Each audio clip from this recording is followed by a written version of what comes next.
Hello po mga idol. O mayubuntag sa inyong tanan day no. Karong adlaw is Miyerkules, petsa May 6, 2026. So yun po mga idol. Real talks naman tayo ngayon mga idol no. Ayan.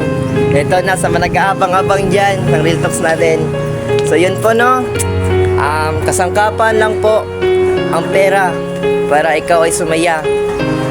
Pero ang tunay na ligaya ay nasa isang pamilya.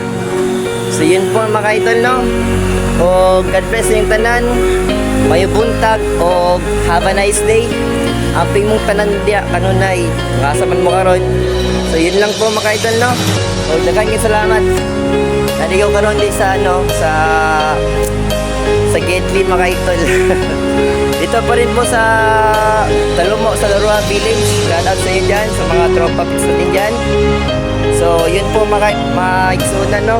Ang pimutanan o may buntag. Thank you.